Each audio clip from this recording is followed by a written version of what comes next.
We have got two sets of carers who unfortunately can't be here tonight, but who've reached a really impressive milestone of fostering for 15 years, and I do want to acknowledge them. So we have Jill Buxton and Ian and Sarah Cox.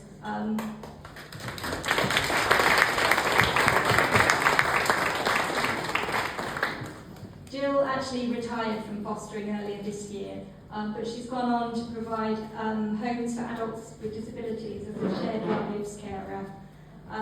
Sarah and Ian, whilst they're not here, continue to provide loving and secure long-term homes for the children in their care. So we will make sure that they still get their awards and they're recognised, but please give them all a round of applause.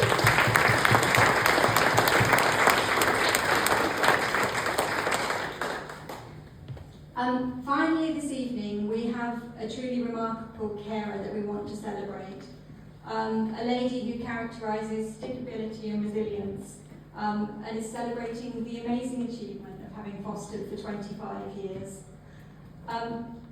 We're really sad, but unfortunately, Linda actually isn't feeling very well this evening, so she was going to be here. But we're still going to read the words that were written about her. And I know Bridget, you spoke to her earlier, and she shared some words herself with Bridget that she wanted to be read out, and I think Janet's going to read those on her behalf. So Linda and Chris. Linda and Chris Gibney became foster carers in 1999, and they focused on looking after children and young people with complex needs. This year they achieved the huge milestone of fostering for 25 years. Very sadly, in October last year, Chris passed away, and only months prior to this, Linda's daughter passed away. Understandably, this has been an incredibly difficult time for Linda and for her family as she navigates the journey of grief and loss.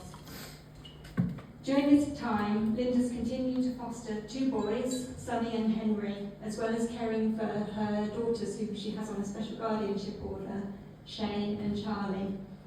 Throughout this time, Linda's continued to offer her love and support to vulnerable children, demonstrating the commitment that she has to her caring role. During their fostering career, Linda and Chris have cared for over 75 children and young people, having cared for adolescents with very challenging behaviour, as well as children often with kind of complex medical needs and disabilities. The young people that Linda and Chris have looked after feel a great sense of belonging, and they've remained in contact with them long after their placements have ended, always coming back, seeking support and guidance when needed. Linda has a wonderful ability to communicate with and listen to young people, allowing them to feel heard and understood, and she's a staunch advocate for them. In fact, many of the young people that have been with Linda and Chris over the years stay in touch and become part of the family. Linda has old school ways of caring, and she would be that foster carer who would go up to school and sit next to a child that's played up to make sure that they don't misbehave. Who would want to be embarrassed like that? She's extremely resilient and stoic and just gets on with things. Linda and Chris have been very real with teenagers and get on their level, learning their lingo as a way of understanding their word and communicating with them in a way that they understand. They always had this easygoing and open relationship with the teenagers, and they just fit in so well. The boys who are currently living with Linda adore her, and they wouldn't go anywhere when she suffered her bereavements last year. She also didn't want them to go to respite because she felt that they were part of the family and she wanted to get through the loss together. I've also got some words that are written by the boys' social worker, David, that I wanted to share. And he said, through the hard work of Linda, both boys have been transformed in their presentation and engagement with school. She's gone above expectations, even during periods of personal bereavement, to ensure that the needs of both siblings are met consistently. I think she's been a shining example of a foster carer who has committed herself to ensuring that the children in her care are able to develop their better selves. What we can do now as a service is to look after this most dedicated carer and give her the support that she deserves to enable her to continue her fostering journey with us. So we want to say a huge thank you to Linda.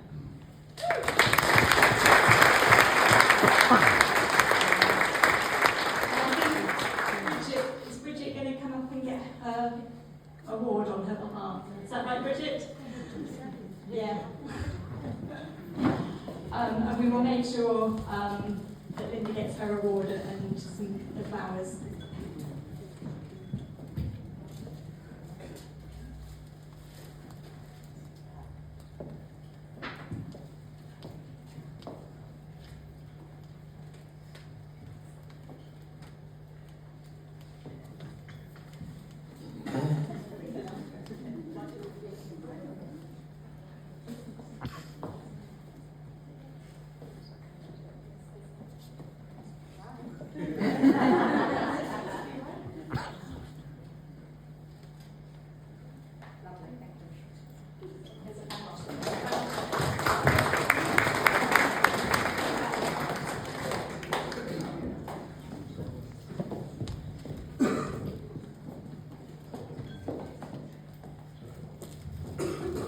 So I've got some words that Linda, when she spoke to Bridget earlier, because she couldn't be here tonight.